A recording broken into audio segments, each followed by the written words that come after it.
ఎన్ని తీర్థాలు చేసినా కూడా ధ్యానానికి సమం కాదు. అలాగే ఎన్ని యజ్ఞాలు చేసినా ధ్యానానికి సమం కాదు. అలాగే ఎన్ని తపస్సులు చేసినా ధ్యానానికి సమం కాదు. తస్మాత్ ధ్యానం సమాచరేత్.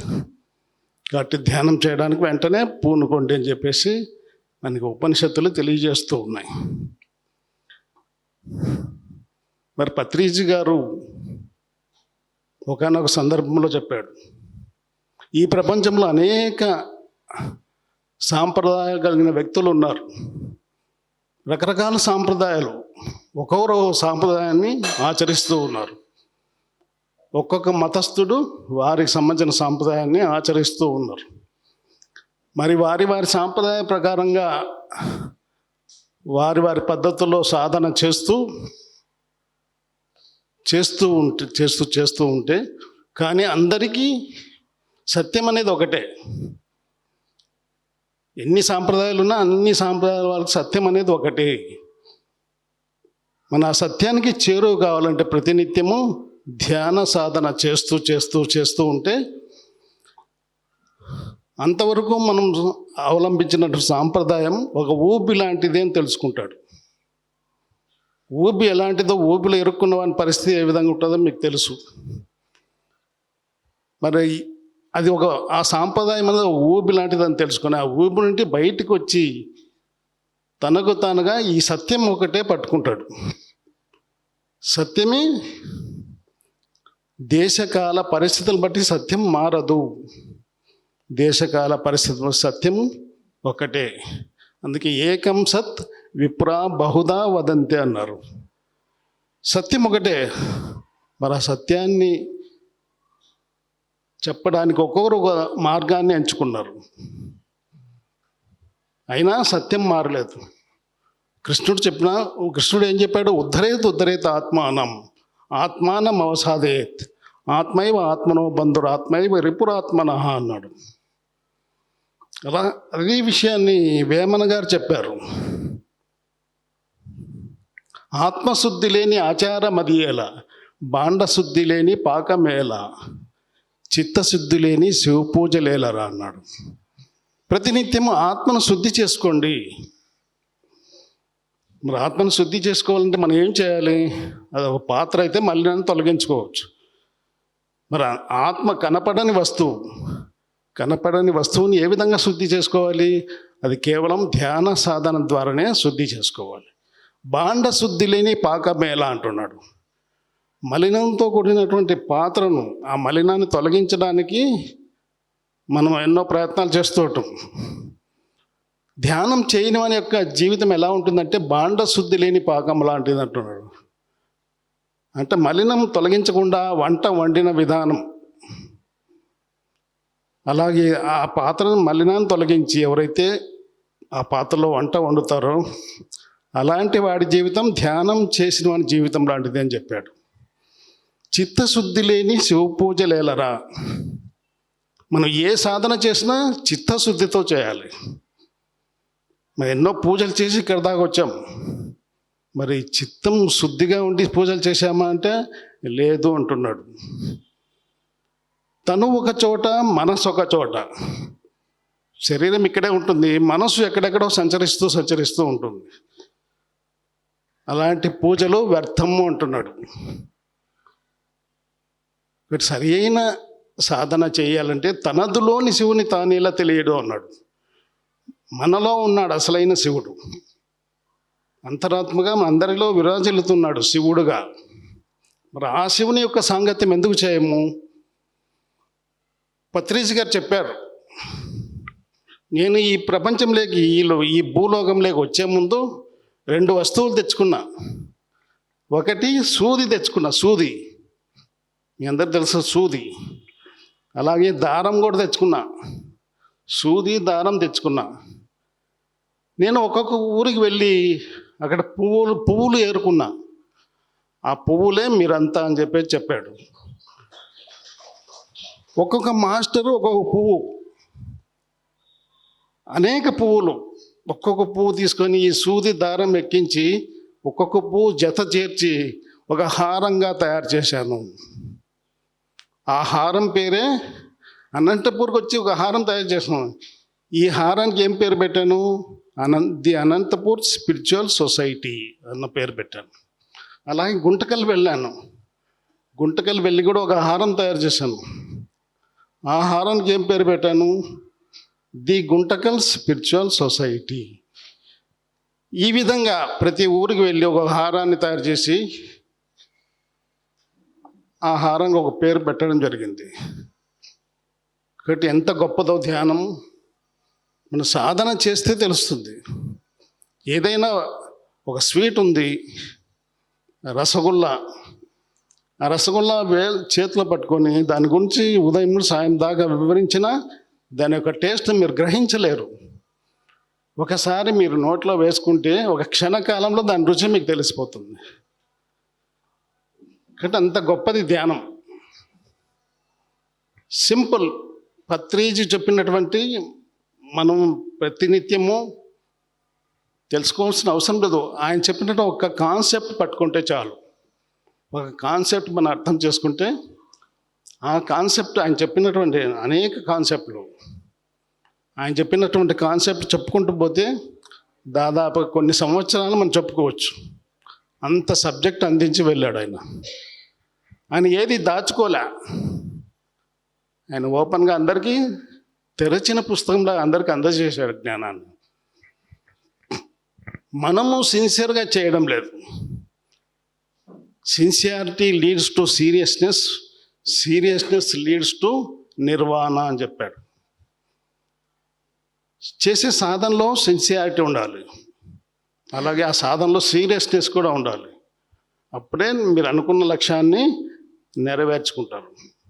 పత్రిజీ గారు ఎప్పుడు చెప్పేవాడు, వేమన పద్యాలు లక్షల సార్లు ఒక్కో పద్యాన్ని పట్టు పట్టరాదు పట్టి విడవరాదు, పట్టు పట్టనేని బిగియ పట్టవలయు, పట్టిన పట్టు విడువుట కన్నా పడి చచ్చుట మేలు అన్నాడు.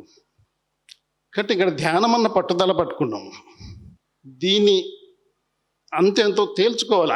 ఆ మనసు గట్టిదా, మీరు గట్టి వాళ్ళ తెలుసుకోవాలి. ఇక్కడ మీరంటే ఎవరు? మీరంటే ఆత్మ. మనం మన మనసు పరిధిలోనే జీవిస్తూ ఉన్నాం. మరి సార్ చెప్తూ ఉంటారు, లోకము ఉంది, లోకేశ్వరుడు ఉన్నాడు. మనం లోకేశ్వరుని వదిలిపెట్టేసి లోకాన్ని పట్టుకొని ఊగులాడుతున్నాము అని చెప్తాడు. కాబట్టి మన మనసు పరిధిలో ఉన్నట్టే లోకంలో ఉన్నట్టే. ఆ మనసు పరిధిలో ఉన్నవాడు భగవంతుని ప్రార్థన కూడా ఏ విధంగా చేస్తూ ఉంటాడు? ఏం కోరుతుంటాడు? ఈ లోకంలో ఉన్న వస్తువులనే కోరుకుంటుంటాడు. ఈ లోకంలో లేని వస్తువులు ఏది కోరడు. కాబట్టి స్థూలాన్ని పట్టుకున్నాం. ఈ కనపడేటి ఈ కంటికి స్థూలమే కనపడుతుంది, సూక్ష్మం కనపడదు. ఈ స్థూలానికి సూక్ష్మమే ఆధారము. సూక్ష్మాన్ని పట్టుకోవాలి, మూలానికి వెళ్ళాలి. ఆది శంకరాచార్యులు వారు చెప్పారు, శత్రౌ మిత్రే పుత్రే బంధౌ మాకురు యత్నం విగ్రహ సంధౌ సర్వస్మిన్నపి పశ్చాత్మానం సర్వత్రోద్విజ భేదాజ్ఞానం అని చెప్పాడు. ఈ ప్రపంచంలో శత్రువులు ఉంటారు, మిత్రులు ఉంటారు. మనకు అనుకూలమైన వాళ్ళని మిత్రులుగా చూస్తున్నాం.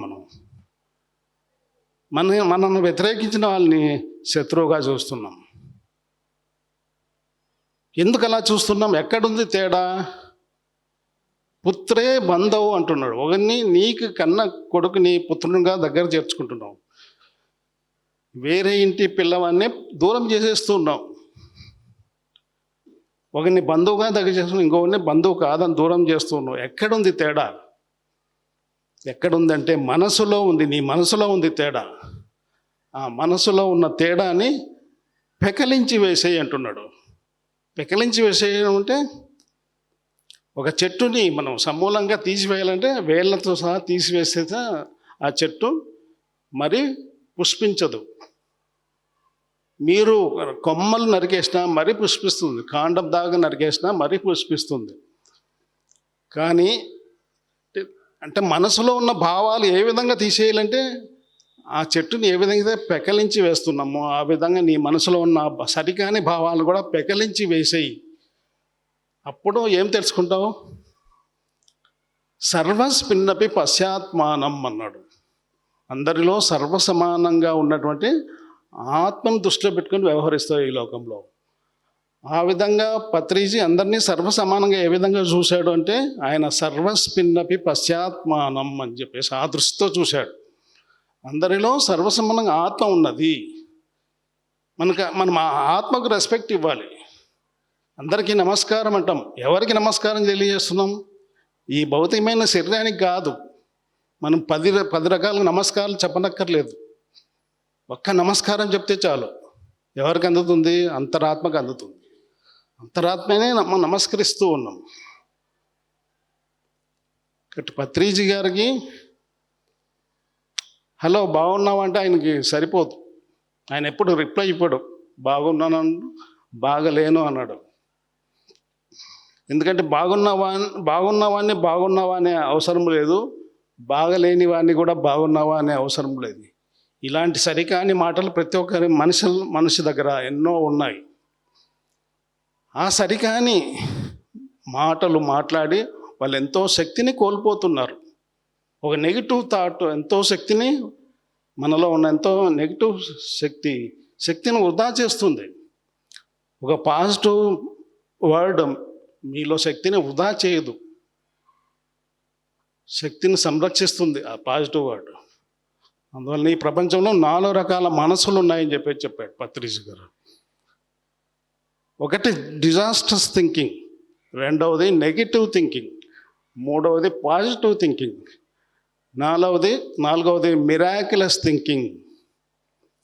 ఒకటి అద్భుతమైన ఆలోచనలు, రెండవది నకారాత్మక ఆలోచనలు, మూడవది సకారాత్మక ఆలోచనలు, నాలుగవది అద్భుతమైనటువంటి ఆలోచనలు. కాబట్టి ధ్యానం చేయని మనస్సు ఎప్పుడు డిజాస్టర్స్ థింకింగ్లోనే ఉంటుంది, లేదా నెగిటివ్ థింకింగ్లోనే ఉంటుంది. ఈరోజు ప్రపంచంలో యుద్ధాలు జరుగుతున్నాయంటే ఈ రెండింటి కారణం వల్లనే యుద్ధాలు జరుగుతున్నాయి. దేశాలకు కూడా ఆ డిజాస్టర్స్ థింకింగ్ ఉండాలి, దేశ నాయకులు కూడా డిజాస్టర్స్ థింకింగ్ ఉంటుంది, నెగిటివ్ థింకింగ్ ఉంటుంది, కనుక యుద్ధాలు జరుగుతూ ఉన్నాయి. మరి ప్రపంచ దేశాల్లో ఏ దేశమైనా గొప్ప స్టేట్మెంట్లు భారతదేశం ఇచ్చినటువంటి స్టేట్మెంట్లు ఇవ్వగలిగిందా? సర్వే జన సుఖినో భవంతు ఉంటుంది మన యొక్క సనాతన ధర్మం. సర్వే జన సుఖినో భవంతు. ఒక భారతదేశ జనులే సుఖంగా ఉండాలని కోరుకోలే, సర్వజనులు, ప్రపంచంలో అన్ని దేశాల జనులు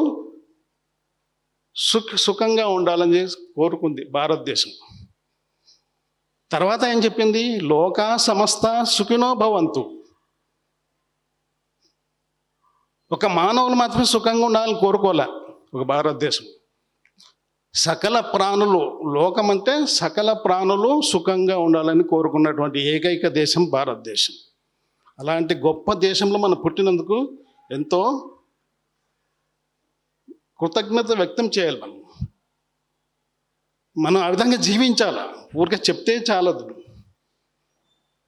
సర్వజనుల్ని సుఖంగా ఉండాలని కోరుకుంటున్నామా? మన మనస్సును ఆ స్థితికి తీసుకుని వెళ్ళామా? అలాగే లోకా సమస్త సుఖినో భవంతు, లోకమంతా సుఖంగా ఉండాలి అన్న బ్రాడ్ వ్యూస్లోకి మన యొక్క మనస్సును తీసుకుని వెళ్ళామా? ఆ స్థితికి తీసుకొని వెళ్ళినప్పుడే ఆ మనసే బుద్ధి అవుతుంది, మనసు బుద్ధే ఆత్మ అవుతుంది. ఇవన్నీ ఆత్మలో లేయర్సే. మనసుకు ఉన్నటువంటి అవలక్షణాలు తొలగించాలి, బుద్ధికి ఉన్నటువంటి అవలక్షణాలు తొలగించాలి. అప్పుడు మనసు స్థిరంగా ఉంటుంది. స్థిరమైన మనసు ద్వారానే మీకు ముక్తి లభిస్తుంది. అలాగే బుద్ధికి ఉన్నటువంటి అవలక్షణం ఏంటి? బుద్ధిమాంద్యత. దానికి చంచలత్వము, దీనికి బుద్ధిమాంద్యత. బుద్ధిమాంద్యత తొలగించుకొని మనం ఎవరైతే సాధన చేస్తారో, అందుకే భగవద్గీతలో ఒక శ్లోకం చెప్పాడు, ఏవం బుద్ధేహ పరం బుద్ధ్వా సంస్థభ్యాత్మానమాత్మన జహి శత్రుం మహాబాహో కామరూపం దురాసదం అన్నాడు. అర్జున, నీలో ఉన్నటువంటి పరిమితమైన బుద్ధి కన్నా పరమైన బుద్ధి ఇంకొకటి ఉంది. మరి ఆ బుద్ధి ఎవరు ఇస్తారంటే నీ అంతరాత్మ నీకు అందిస్తుంది. నీ అంతరాత్మ ద్వారా ఆ బుద్ధిని అందుకొని ఆ బుద్ధితో నీ మనసుని, చంచలమైన మనసుని వశపరుచుకొని జయించడానికి వీలు కానటువంటి కామాన్ని జయించి యుద్ధంలో విజయం పొందు, యుద్ధం చెయ్యి అని చెప్పాడు. కాబట్టి అలాంటి మనసుని మనం కూడా పొందాలి. అలాంటి మనసును, అలాంటి స్థిరమైన మనసుని, సరైన బుద్ధిని అందుకోవాలంటే ప్రతినిత్యము పత్రిజీ అందించినటువంటి ధ్యానము, స్వాధ్యాయము, సజ్జన సంగతులు, ఈ సాధన నిరంతరము చేస్తూనే ఉండాలి. ఎంతవరకు చేయాలి? ఎన్ని నెలలు ధ్యానం చేయాలి, ఎన్ని వారాలు చేయాలి అనుకుంటే సరిపోదు. ముక్కు ఉన్న ప్రతివాడు ముక్తికి అర్హుడే. అలాగే శ్వాస ఉన్న ప్రతివాడు ధ్యానానికి అర్హుడు. అంటే తుది శ్వాస వదిలే వరకు సాధన చేస్తూనే ఉండాలి. పత్రిజీ ఒకనొక సందర్భంలో స్టేజ్ మీద చెప్పాడు, చెయ్యాలని అన్ని కంటిన్యూగా చెప్తూనే ఉన్నాడు ఆయన. దానికి రిథమిక్గా తపలా వాయిస్తూ ఉన్నారు. కాబట్టి చేస్తూనే ఉండాలి. కూర్చోవడం ప్రాక్టీస్ చేయాలి. ఆసన సిద్ధి పొందాలి. వస్తే రాని ఆలోచనలు, ఆసన సిద్ధి పొందాలి. అందుకే పతంజలి గారు చెప్పారు, ఆసన, ప్రాణాయామ, ప్రత్యాహార, ధారణ, ధ్యాన, సమాధి. తర్వాత చెప్పాడు యమనియమాలు. కాబట్టి మొట్టమొదటి మనం ఆసన సిద్ధి పొందాలి. ఆసన సిద్ధి అంటే ఒక 3 గంటల సేపు ఈ శరీరాన్ని స్థిరంగా కూర్చోపెట్టే స్థాయి వరకు మనం సాధన చేస్తూనే ఉండాలి. ఎందుకు ఆయన ఆసనాలు వేయమన్నాడు అంటే, శరీరం ఒక శ్రమకు గురైతే ఆ యొక్క శ్రమకు గురైన ఆ శరీరం నీ ధ్యానానికి సహకరిస్తుంది. బాగా ఆసనాలు వేసి మీరు ధ్యానాన్ని కూర్చోండి, బాగా చక్కగా ధ్యానం చేయగలరు. కానీ అంతకాలం ఎందుకు వృధా చేస్తారు? డైరెక్ట్గా ధ్యానం చేయండి అని చెప్పేసి పత్రిజీ గారు ఫస్ట్ ఆసన సిద్ధి పొందండి. ఒక 3 గంటల సేపు చేయండి, కూర్చోండి, చేయండి. Practice makes man perfect. సాధనమున పనులు సమకూరు ధరలోన. చేస్తూ ఉంటే చేసే సాధనలో మీరు పర్ఫెక్ట్ అవుతారు. కాబట్టి ధ్యానం ఎంత గొప్పదో మనం ప్రతినిత్యము పత్రిజీ అందించిన ధ్యానము, స్వాధ్యాయము, సజ్జన సంగతులు సాధన చేస్తుంటే ఆ ఫలితాన్ని మనం పొందవచ్చు. Okay, thank you very much.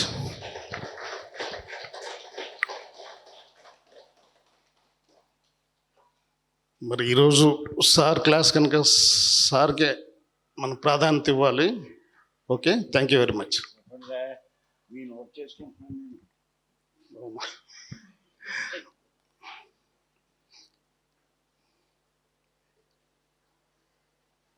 Sir వీరు చాలా ముఖ్యమైన పాయింట్లు ఆయన నోటి నుంచి వచ్చినాయి. ఆయన ఊరికే చెప్పుకుంటూ పోతున్నాడు అనేసి పాయింట్లు.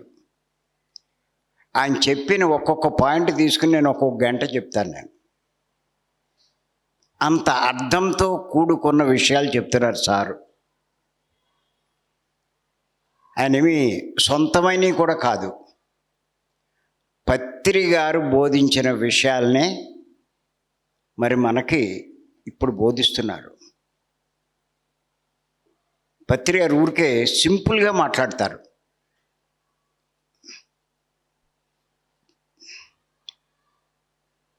ఇప్పుడు చూడండి, సార్ స్టార్టింగే ఒక గొప్ప పాయింట్ చెప్పారు. పత్రి గారు చెప్పింది మీరు రాసుకోవట్లేదు, పుస్తకాలు తీసుకున్నారా? అందా ఏమ్మా రూపా చూడు, ఎవరికి లేవు అవి తీసుకోమని. పుస్తకాలు లేకుండా, పెన్ను పుస్తకం లేకుండా. మీ నాతో చెప్పాను, అందరికీ ఉన్నాయి పుస్తకాలు. లేదమ్మా, ఇంకా కొంతమంది రాయట్లేదు. అబ్బా, నువ్వు ఒక్కదానివే రాసుకునేదాన్ని.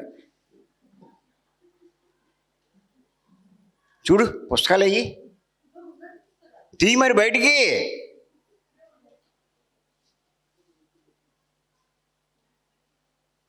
ముందు మీరిద్దరూ తయారవుతే అందరూ తయారవుతారు. ఆయన ఎందుకు తీసుకున్నాడు? ఇప్పుడు రాసుకోవడం రాదన్నావు, వెనకాల తీసుకుంటున్నారు.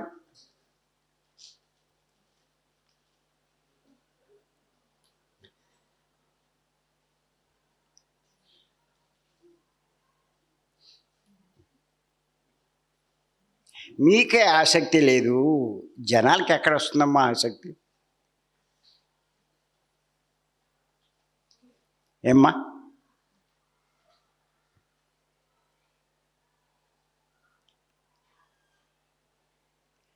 సరైన జ్ఞానం ఇక్కడ అందితే రోజు రోజుకి జనం పెరుగుతారు, క్లాస్కి. లేకపోతే ఎక్కడ బాగుంటే అక్కడికి వెళ్ళిపోతారు.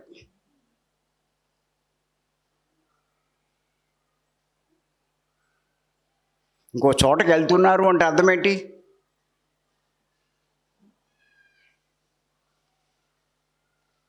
వాళ్ళకి అది నచ్చింది అని.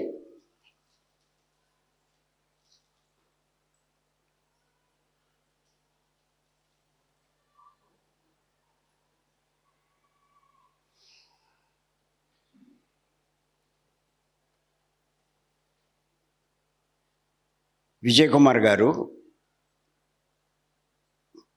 కార్యక్రమం ప్రారంభించే ముందు గురువు గారు ఒకసారి మనం పత్రి గారికి ధన్యవాదాలు చెప్దాం.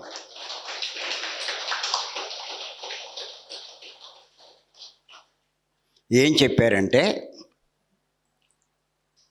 పత్రి గారు ఆయన చెప్పిన విషయాలు, ఓ సందర్భంగా చెప్పిన విషయాలు చెప్పారు. మొట్టమొదటి, నేను భూమి మీదకి వచ్చేటప్పుడు 2 వస్తువులు తెచ్చుకున్నాను అన్నారు. మీరు ఎంతమంది రాశారో నాకు తెలీదు.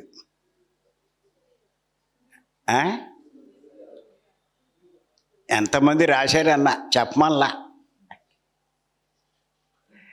రాశారా? ఏమ్మా రాశావా? ఇప్పుడు రాస్తావు.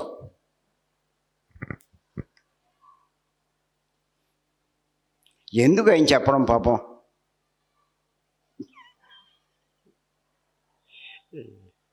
ఎంతసేపు గుర్తుంటుంది సార్ మీరు చెప్పింది?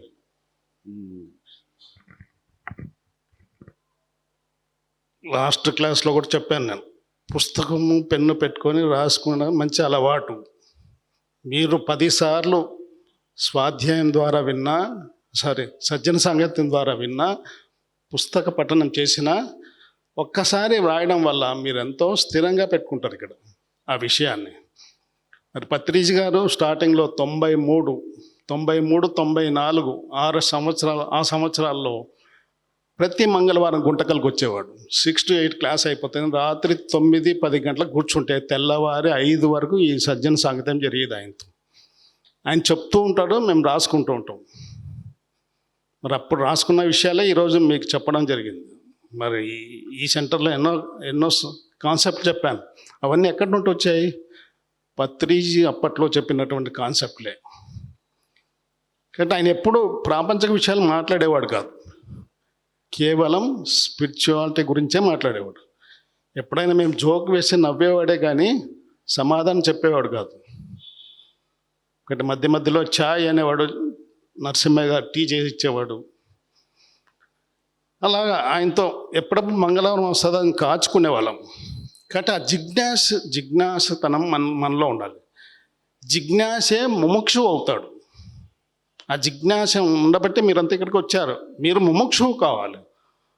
ముముక్షువు ధ్యాన సాధన చేసి ధ్యాని కావాలి, ధ్యాని యోగి కావాలి. ఓకే ఓకే,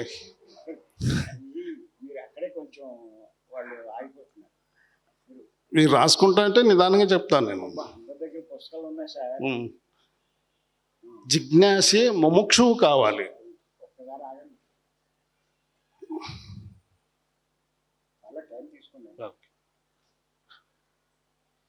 ముముక్షువు ధ్యాన సాధన చేసి 40 రోజులు ధ్యానం చేస్తే ధ్యాని అవుతాడు అన్నాడు పత్రిజీ.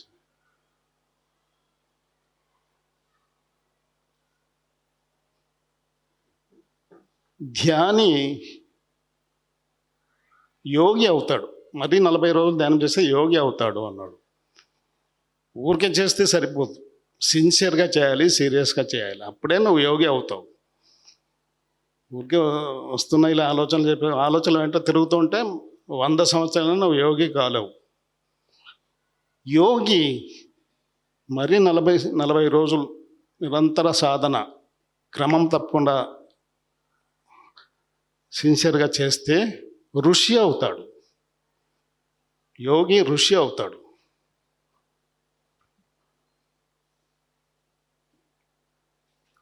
మరి ఒక 41 రోజులు సిన్సియర్గా సాధన చేస్తే ఋషి రాజర్షి అవుతాడు.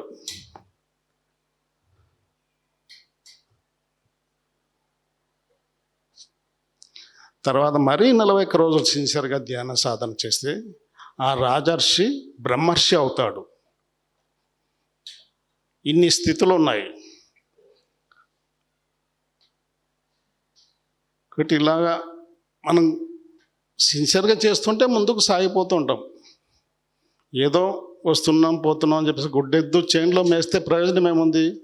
గుడ్డి ఎద్దు అది ఎక్కడ మేస్తుందో ఏం మేస్తుందో తెలియడం లేదు. ఆ చేనునంతా నాశనం చేస్తోంది, గుడ్డి ఎద్దు కదా.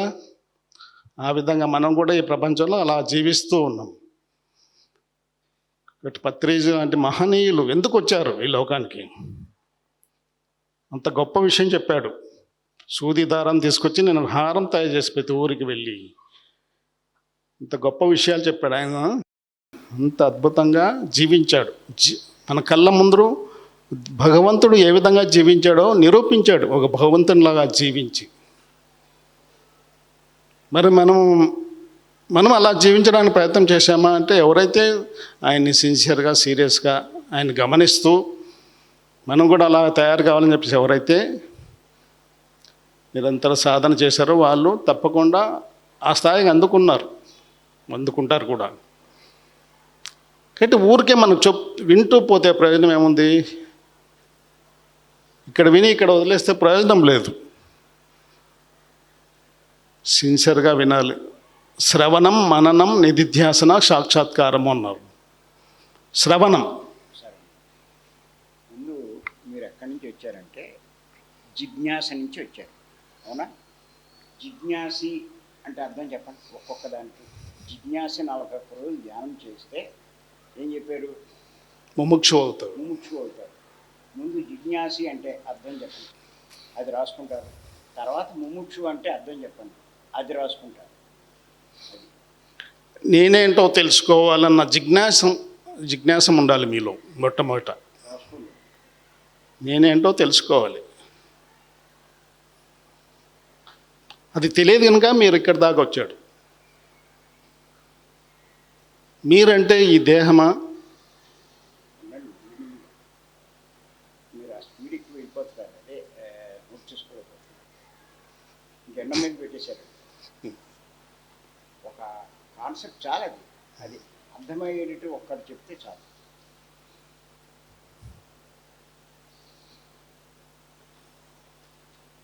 ఈ దేహాన్ని నడిపించేటువంటి జిజ్ఞాసి అంటే దేని మీద ఆసక్తి? జిజ్ఞాసి అంటే ఆసక్తి. దేని మీద ఆసక్తి ఉండాలి? నేనెవరో తెలుసుకోవడం మీద ఆసక్తి ఉండాలి. రాసుకున్నాడు.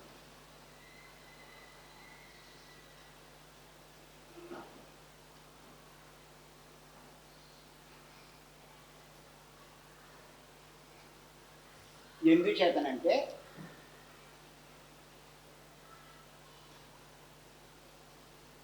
మానవుడి యొక్క లక్ష్యం అదే కాబట్టి, మానవుడి యొక్క లక్ష్యం అదే కాబట్టి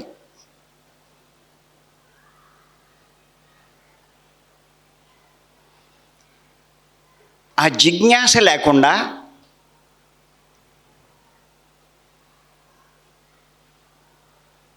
తెలుసుకునే ప్రయత్నం చెయ్యరు.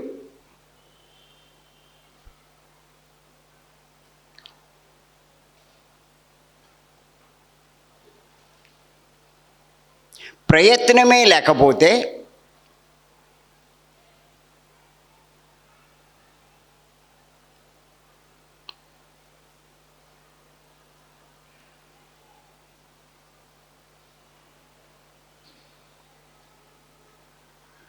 ఎప్పటికీ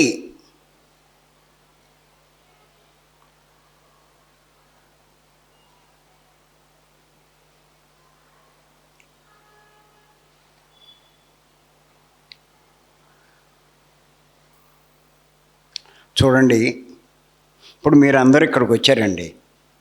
అందరూ ఇక్కడికి వచ్చారు. ఎందుకు వచ్చారు? ఏదో ఆసక్తి ఉండబట్టే వచ్చారా లేదా? అర్థమవుతుందండి? ఏదో ఆసక్తి ఉండబట్టే ఇక్కడికి వచ్చారు. లేకపోతే ఇక్కడికి ఎందుకు వస్తారు? రారు.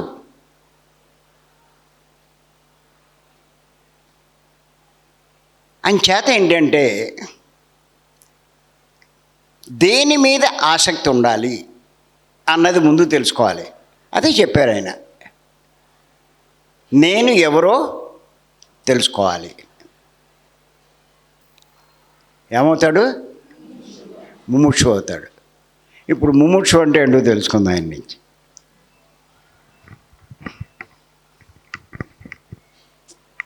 మీరే వివరించండి సార్. మా ఇద్దరం చేద్దాం, ఏం పర్లేదు. ఇద్దరు రికార్డ్ అవుతున్నాం.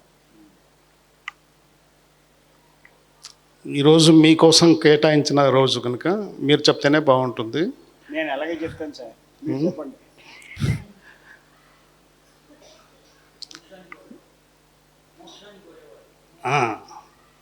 ఆ జిజ్ఞాస ముముక్షువు కావాలంటే మోక్షాన్ని తీవ్రంగా కోరేవాడే ముముక్షువు. ఊరికే కోరితే సరిపోతుందా? దాని తగిన సాధన తెలుసుకొని నిరంతరము ప్రాక్టీస్ చేస్తూ ఉండాలి. వస్తే రాని, పత్రిజ్ గారు గురువు గారు స్టేట్మెంట్ ఇచ్చాడు, వస్తే రాని, ఉంటే ఉండని, పోతే పోనీ అని. అంటే ఆలోచనలు వస్తే రాని, మనసు పోతే పోని, కానీ ప్రాక్టీస్ అయితే చేస్తూ ఉండాలి. చెప్పండి సార్. శ్వాస మీద ధ్యాస పెట్టి ప్రాక్టీస్ చేస్తూనే ఉండాలి. మీరు పర్ఫెక్ట్ అయ్యే వరకు చేస్తూనే ఉండాలి.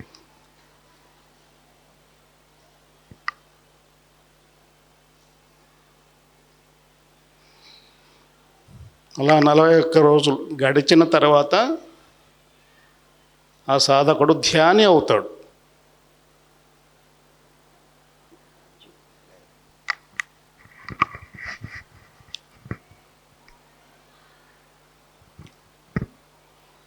ముముక్షువు అంటే సార్ చెప్పింది మోక్షం పొందాలి అనే కాంక్ష ఉన్నవాడు. రాసుకోండి. ముముక్షు అంటే ఎవరు అంటే మోక్షం పొందాలనే కాంక్ష ఉన్నవాడు.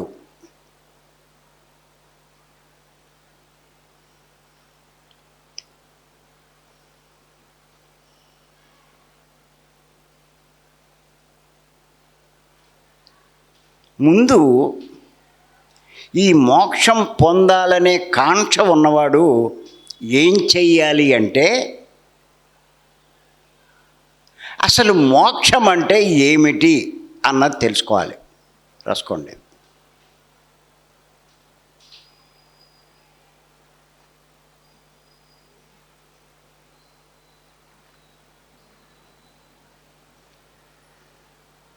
అసలు మోక్షం అంటే ఏమిటి అన్నది తెలుసుకోవాలి.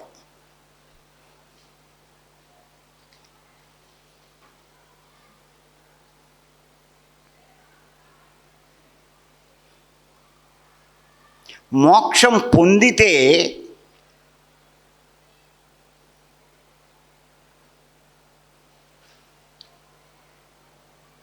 వచ్చే లాభాలేమిటో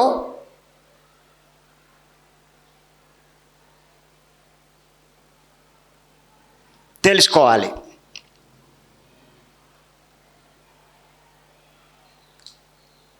మోక్షం పొందితే వచ్చే లాభాలేమిటో తెలుసుకోవాలి.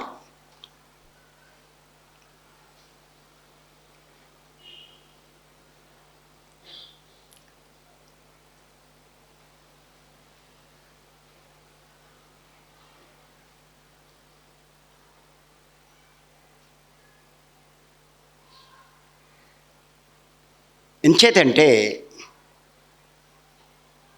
లోకంలో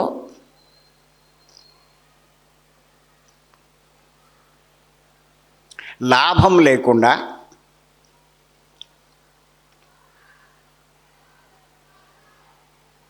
ఎవ్వరూ ఏ పని చేయరు.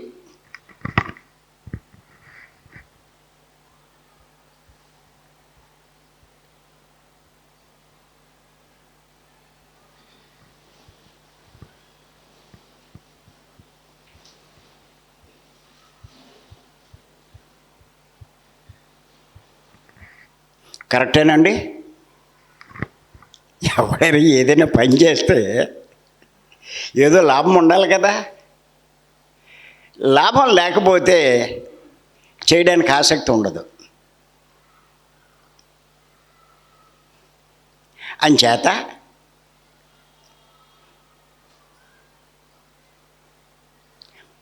మోక్షం పొందితే వచ్చే లాభం ఏమిటి?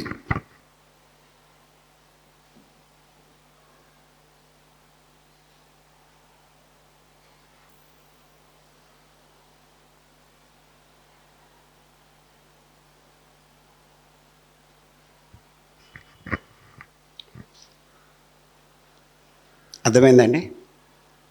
ఈ మోక్షం మీద నేను 14 పాయింట్లు చెప్పానండి మార్నింగ్ జూమ్లో. దీని మీద పుస్తకం కూడా వచ్చింది.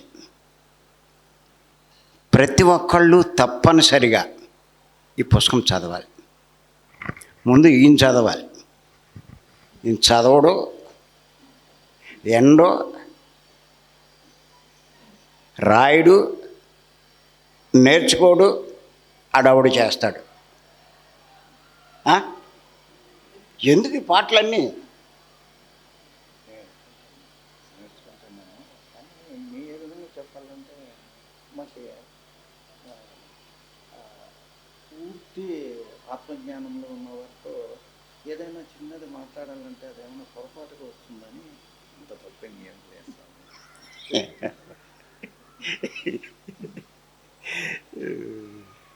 పాండురంగయ్య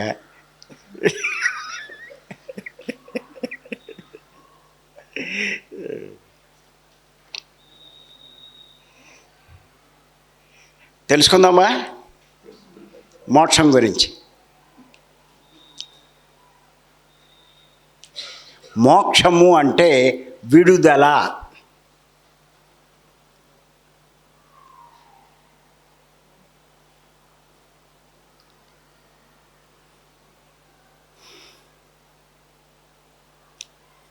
అంటే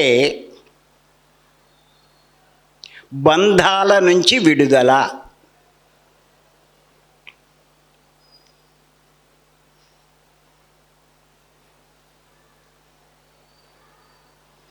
దుఃఖభూయిష్టమైన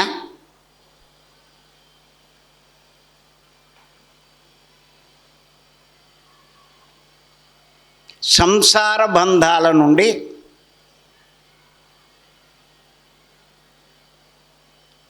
విడుదల.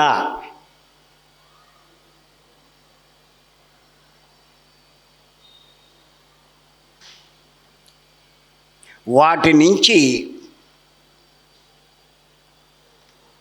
విముక్తి పొందడమే మోక్షం.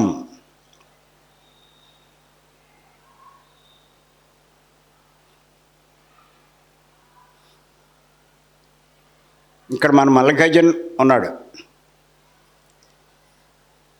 ఇప్పుడు బెంగళూరులో జాబ్ చేస్తున్నాడు అనుకోండి. ఆయనకి నిజంగా వేటి మీద ఆసక్తి లేదు. ఏంటో తప్పనిసరిగా చేస్తున్నాడు. అంతేనా బాబు? పెళ్ళి చేసుకున్నందుకు కాపురం చేస్తున్నాడు. నిజంగా పెళ్ళి కూడా ఆయనకి ఇష్టం లేదు. అవునా అమ్మా? అప్పుడు తెలీదు.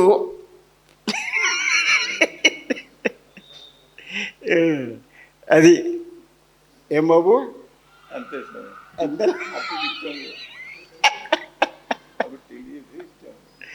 అది ఇప్పుడు అన్ని ఆసక్తి ఏమిటి అంటే ఇందులోంచి బయటపడిపోవాలి, అంతేనా?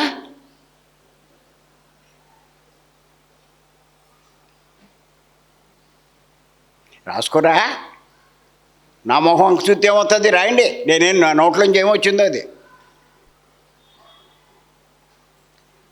ఇందులోంచి బయటపడాలి. సంసారం బంధమా కాదా అమ్మా? బంధమా కాదా?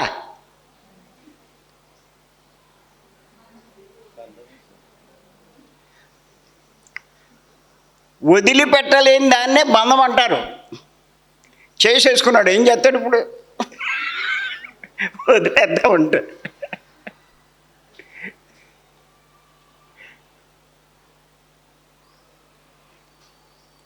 పోలే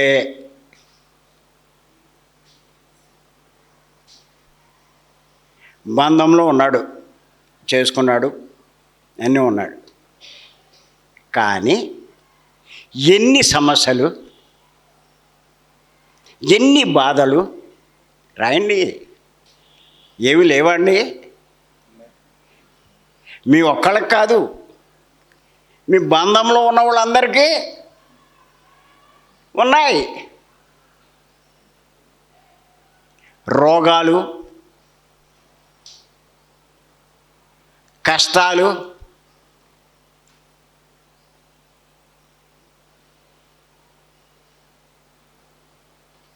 ఏది ఎవరికి వచ్చినా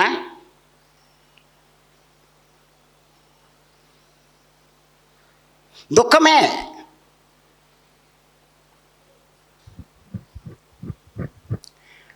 అమ్మ చూడండి, మీకేమి లేదు, మీ అబ్బాయికి ఏదైనా వచ్చింది, లేకపోతే నీ భర్తకి ఏమైనా వచ్చింది, మీరు దుఃఖపడతారా దుఃఖపడరా? వాళ్ళు ఎంత బాధపడితే అమ్మా నీకు దానికంటే రెట్టింపు బాధ వస్తుంది. నిజంగా నీకుందా? లేదు. మరి ఎందుకు వచ్చింది ఇప్పుడు నీకు? ఆడికి ఉంది కాబట్టి నీకు వచ్చింది. అర్థమైందా? యాక్చువల్గా ఆ బంధం వల్లే కదా ఈ దుఃఖం. పాయింట్ అర్థమవుతుంది? అర్థంగా రాసుకోండి. ఇది మీకు ఈ సింపుల్ ఈ టెక్నిక్ అర్థమవుతే వదలరమ్మా.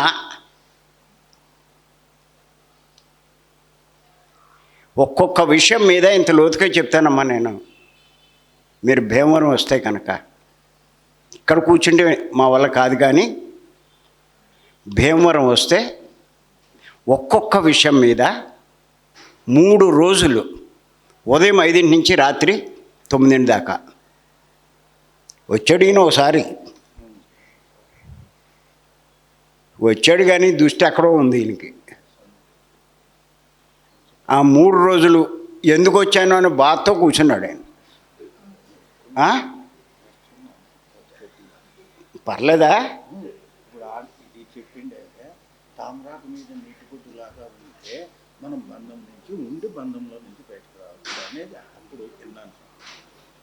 తామరాకు మీద నీటి బొట్టులా ఉండాలంటే ఏం చేయాలి? ధ్యానం చేయాలి. ధ్యానం చేసేస్తే ధ్యానం చేసిన వాళ్ళంతా నీటి బొట్టు అయిపోయారేటి. అదే సాధన చేసిన వాళ్ళు.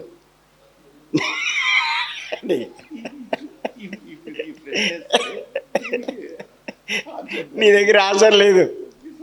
ఏదో క్లాస్కి వచ్చేస్తుంది ఆన్సర్ దుబ్బుదామని. ఏ ఎందుకు రావట్లేదు అంటే ఆవిడ పేరు చెప్తాడు. ఎవరికి ఇవ్వలేదు రూము, వీళ్ళకి ఇచ్చాను నేను. ఇంకా దుబ్బుడై ఇక్కడ ట్రైన్ ఎక్కితే అక్కడ దిగుతారు, అక్కడ ఎక్కితే ఇక్కడ దిగుతారు. అది కూడా దుబ్బుడే.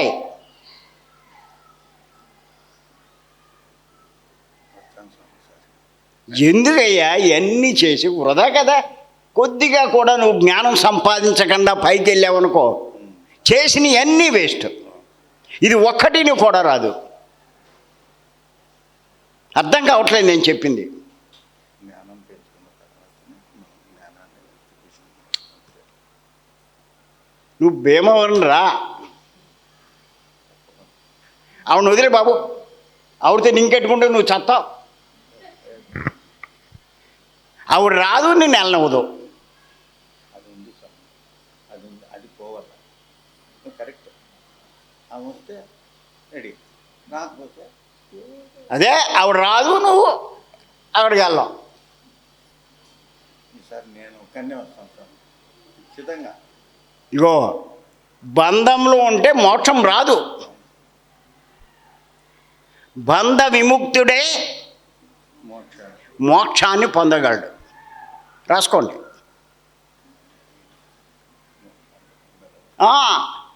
మా ఆవిడ రాకపోతే నేను రాను. దీని ఏమంటారు? బంధంలో ఇరుక్కున్నా. మరే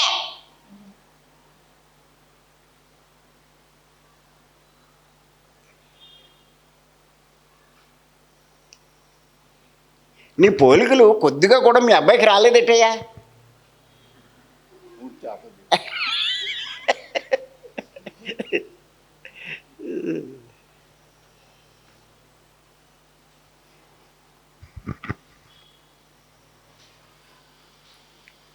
అంతేనమ్మా. ఏమాత్రం మీరు బంధంలో ఉన్నా మీరు మోక్షంలోంచి బయటపడలేరు, దుఃఖం నుంచి బయటపడలేరు. అంచేత ఈ సంసార బంధం నుంచి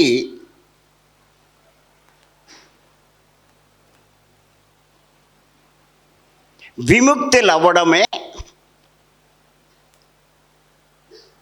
మోక్షం.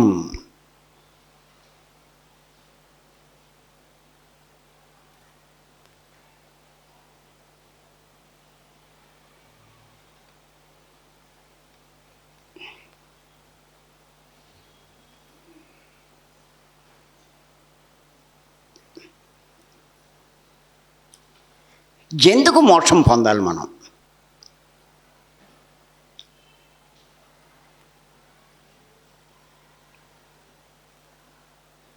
అమ్మాయి ఈ ఒక్క పాయింటే నేను సాయంకాలం దాకా చెప్తాను. నేను 14 పాయింట్లు 14 రోజులు చెప్పానమ్మా. దాన్ని బట్టి మీరు ఎంత తెలుసుకోవాలి చెప్పండి. ఏమీ తెలుసుకోకుండా అనంతపురంలో కూర్చుంటే ఏం తెలుస్తుందమ్మా? అమ్మా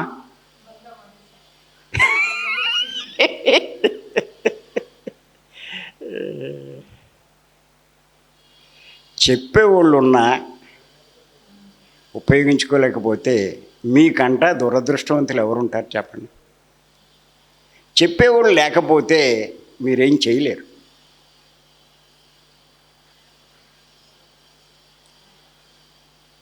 జ్ఞానంతో ఉండేవాళ్ళు చాలా తక్కువ మంది ఉన్నారమ్మా. అది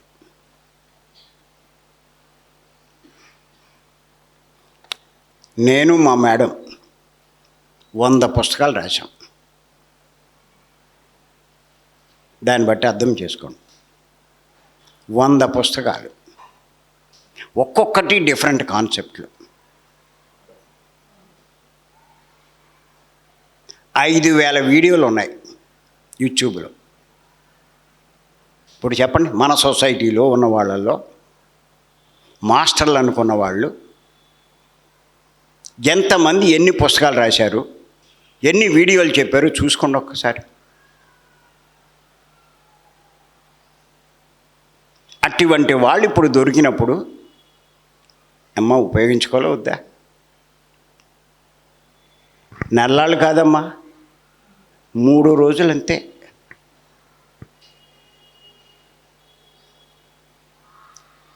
ఈ కోపంలోంచి బయటపడడానికి 3 రోజులు కేటాయించుకోలేరు. నెలలు కొట్టుకుని చేస్తున్నారు అందులో.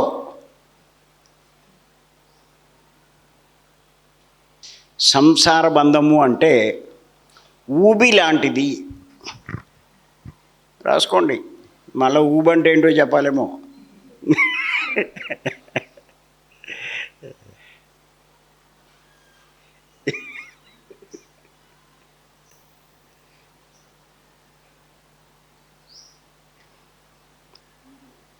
సంసార బంధము అంటే ఊబి లాంటిది.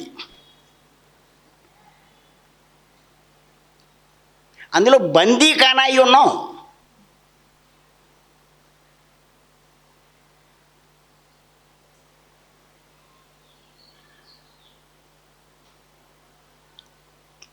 మీరు చూడండి అమ్మా,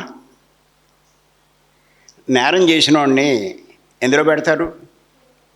జైల్లో పెడతారు, అంటే బందీఖానాలో పెడతారు, అవునా?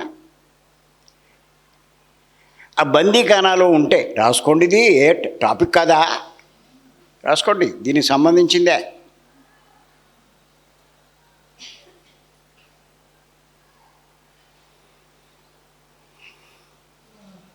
నేరాలు చేసిన వాడిని జైల్లో పెడతారు.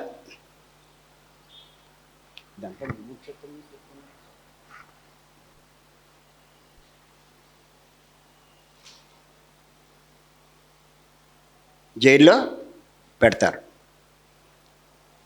అక్కడ ఓ చాప ఇస్తారు పడుకోవడానికి, రాసుకో.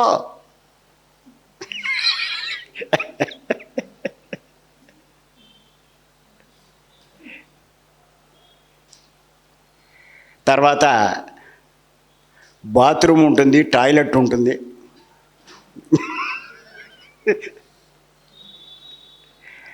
ప్రతి పూట భోజనం టైం ప్రకారం భోజనం పెడతారు.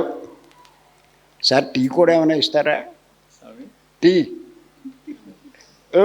జైల్లో జైలుకి వెళ్ళలేదు స్వామి. ఓసారి వెళ్ళి తెలుసుకోండి సార్. టీ ఇస్తారేమో అనుకుంటున్నా. చాలా లోతుల్లో చెప్తారు సార్. అన్నీ ఉంటాయి, అన్ని సౌకర్యాలు ఉంటాయి, ఏమీ లోటు లేదు. ఇటు కష్టపడక్కల్లా, బయట వస్తే కష్టపడాలి, అక్కడ ఏమీ కష్టపడక్కల్లా. టైం అయ్యేసరికి పిలుస్తారు వాళ్ళు.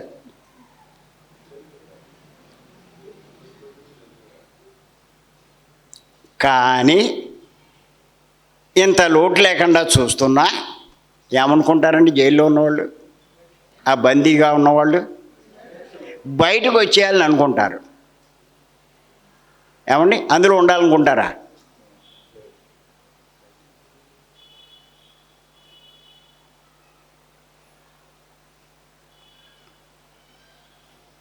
ఎందుచేత? బయట ఉన్న స్వేచ్ఛ అక్కడ ఉండదు. బయట ఉంటే రాసుకోండి, ఇవన్నీ ఎక్కడికి కావాలంటే అక్కడికి వెళ్తాడు.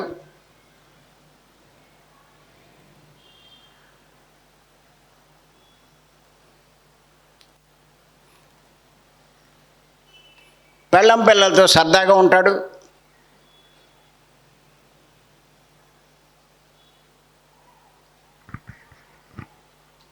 ఎంత వచ్చిన పెళ్ళను వదిలిపెట్టలేకపోతున్నాడు ఈయన.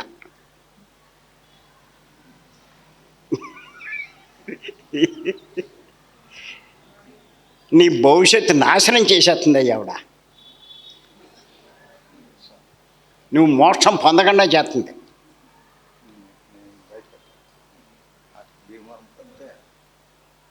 నీ ఉసురు ఆవిడ తగ్గుతుంది చూడు, నీ ఆవిడ వల్లే నువ్వు ఆగిపోతున్నావు. ఆ పోత పోయింది, కనీసం నిన్నేను పొందడం వాళ్ళగా. అబ్బా, నువ్వేమని చెబుతున్నావు? ఆవిడే నాకు కారణం అన్నావు, అందుకు ఆవిడనే అంటున్నా. ఆవిడ గొడవ ఆవిడ చూస్తుంది, కానీ నిన్ను మటుకు మోక్షం పొందనవదు. నా కిటికీలు తిటికలు తెలియవు నాకు, నువ్వు చెప్పిందే చెప్తున్నా. పోతాము అని అనుకుంటాను. ఆమె రాలేదు, నేను అట్లే ఉండడం జరుగుతాను స్వామి, అంతే. సార్, మీకు జ్ఞానం ఉంటే ఆవిడ ఆత్మే, మీరు ఆత్మే. ఆవిడ ఎక్కడి నుంచి వచ్చింది? మీరు ఎక్కడి నుంచి వచ్చారు? అది తెలుసుకోవాలి. కలిసి వచ్చారా? లేదు స్వామి, కలిసి రాలే. కలిసి వెళ్ళిపోతారా? లేదు, ఆ? లేదు, ఎట్లా వెళ్ళిపోతాం? మరి సంబంధం ఏమైనా ఉందా? మరి ఇంకెందుకో?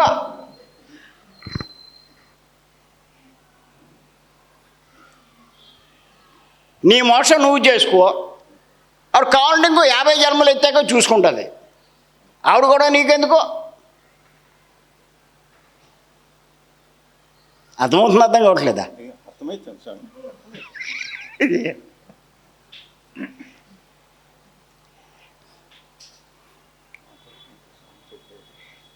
అభిమన్యుడు కథ విన్నావా?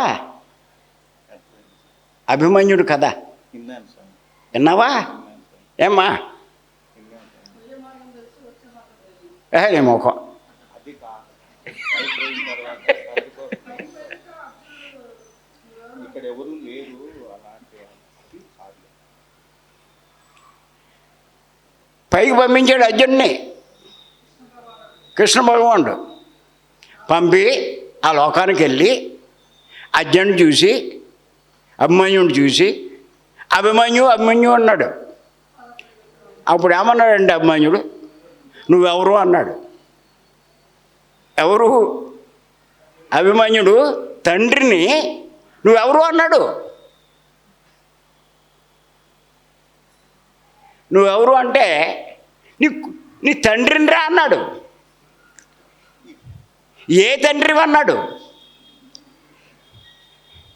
ఎంచేత వాడికి ఎంతోమంది తండ్రులు ఉన్నారు. ఏ తండ్రి అడిగాడు. మతి పోయింది ఎవరికి? మరి ఏం చేశాడు? నోరు మూసుకుని వచ్చేసాడు.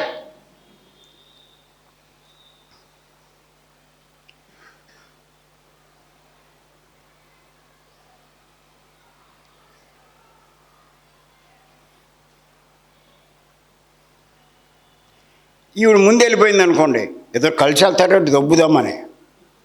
ఆవిడ ముందు వెళ్ళిపోయింది పైకి. ఈయన ఏడుతుంటే మొత్తం మీద మనం పంపించేవాళ్ళండి. ఎవరిని? ఈయన్ని ఆవిడ నుండే లోకాలకి వెళ్తే అక్కడ ఉంది ఈవిడ. మంచి హుషారుగా వెళ్ళిపోయాడు ఆవిడ దగ్గరికి. ఏంటి నీ పేరేంటి? విజయలక్ష్మి. విజయలక్ష్మి అన్నాడు. అంటే ఆవిడ అంటే ఎవరు నువ్వు అంది. ఏమండి? ఏమంటుంది? ఎవరు నువ్వు అంటుంది.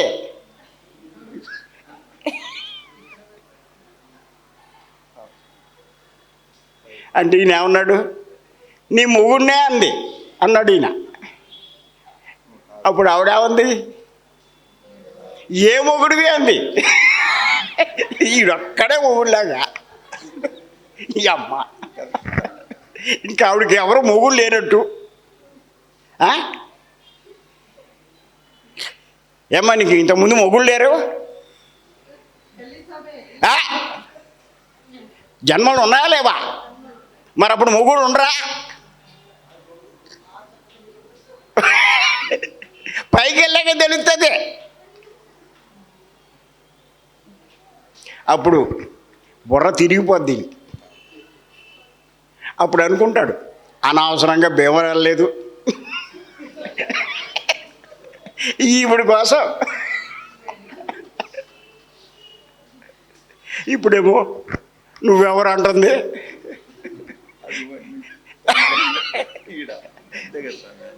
మరి ఇవన్నీ ఎందుకు పురాణాలు చెప్తారు? వినడానికా? పాటించేది లేదు కదా స్వామి. ఎందుకు చెప్తారు? తెలుసుకోవడానికేగా. తెలుసుకోవడం. మరి ఇంకెందుకు అవన్నీ? అర్థమైందా? అర్థమైంది సార్. ఇప్పుడు చెప్పు, ఆవిడ నీ పెళ్ళమా? స్వామి, ఆవిడ నీ పెళ్ళమా? విజయలక్ష్మి ఆత్మ నాకు అనవసరం. ఆవిడ నీ పెళ్ళమా? ఇప్పుడేమో పెళ్ళామే స్వామి. కానీ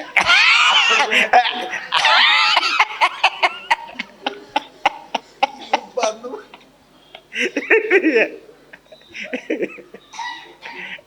చూడండి నేను ఎక్కడ ఎందుకే నువ్వు ఈ క్లాసులు పెట్టడం ఆమె నీకే జ్ఞానం లేకపోతే. స్వామి అడిగినప్పుడు ప్రాపంచికంలో చెప్పినాను స్వామి, ఆధ్యాత్మికలో అయితే కాదు కాదు స్వామి. అందుకే కానీ ధ్యానం అబ్బబ్బా, అసలు ఆవిడ నీ పెళ్ళం కానే? కానే కాదు. నువ్వు ఆత్మే, ఆవిడ ఆత్మే. అవును. ఆవిడ అనుభవాల కోసం ఆవిడ వచ్చింది, నా అనుభవం నీ అనుభవాల కోసం నేను నువ్వు వచ్చావు. భూమి మీద. అది